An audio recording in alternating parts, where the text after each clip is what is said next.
13 ans qu'on attendait, franchement, on n'y croyait plus. Le premier Avatar ressort avant la sortie du numéro 2 en décembre.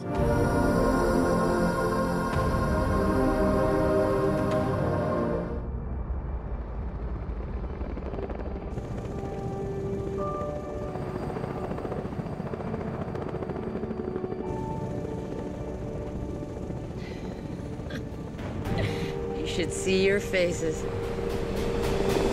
Ce mercredi 21 septembre, on peut retrouver en salle le premier Avatar dans les conditions dans lesquelles le film avait été tourné, c'est-à-dire en relief. Pourquoi il faut aller le voir au cinéma? Parce qu'Avatar, c'est du grand spectacle. Et c'est un film qu'on gagne vraiment à voir en 3D.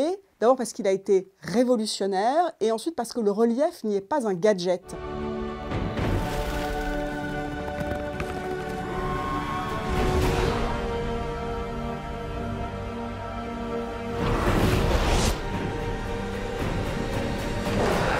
C'est un film qui a été révolutionnaire parce qu'ils ont inventé des outils pour le faire. Il y avait eu le cinéma parlant, il y avait eu le cinéma en couleur, et ils se disaient maintenant ça va être le cinéma en relief grâce à nous. Alors on sait avec le recul que ça n'a pas été le cas. Toutes les tentatives de film en relief qui a eu après Avatar n'ont jamais retrouvé cette beauté, cette fluidité dans les images.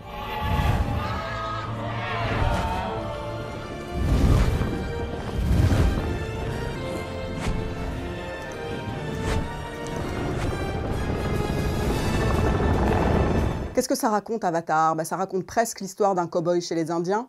Ça raconte l'histoire d'un marine américain qui est censé coloniser une planète et qui va prendre fait et cause pour les indigènes de cette planète, les Na'vi. C'est une espèce de géant tout bleu avec une queue de kangourou et en même temps très élégant, et qui, eux, vivent en parfaite communion avec la nature. Et l'arrivée des humains, ou plutôt de leurs avatars, a évidemment massacré la nature et a visé à massacrer les Na'vi. C'est le film le plus ouvertement politique et écolo de James Cameron. James Cameron n'avait rien inventé du point de vue de ce message écologique, mais il faut quand même lui reconnaître ce mérite, c'est que ce message-là reste plus que jamais d'actualité. You have a strong heart, no fear.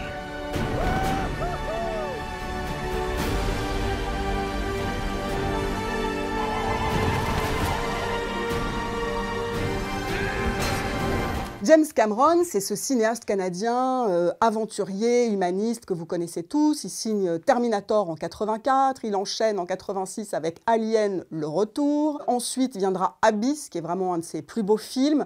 Et puis il sera le réalisateur du magnifique Titanic, qui est resté longtemps champion du monde du box-office jusqu'à ce qu'il soit détrôné par Avatar. Le grand regret à l'époque de Cameron avait été de ne pas pouvoir faire de scènes sous-marines. On sait depuis Abyss et Titanic que c'est un peu son péché mignon.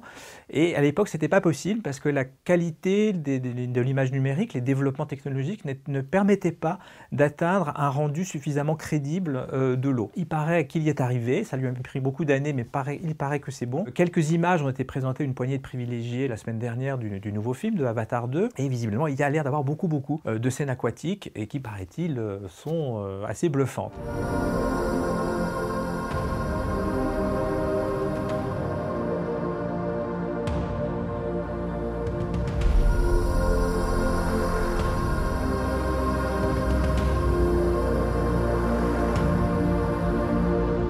Le film, qui a pu être moqué pour une certaine naïveté, on va dire, il tient vraiment bien la route, même 13 ans après. On peut revoir donc le premier Avatar dans les salles cette semaine pour replonger dans cette magie, et tout en ayant quand même à l'esprit que le scénario ne suit pas toujours, et on espère que le scénario de Avatar 2, La Voix de l'eau, soit un petit peu plus complexe que celui d'Avatar numéro 1. I know one thing. Wherever we go, this family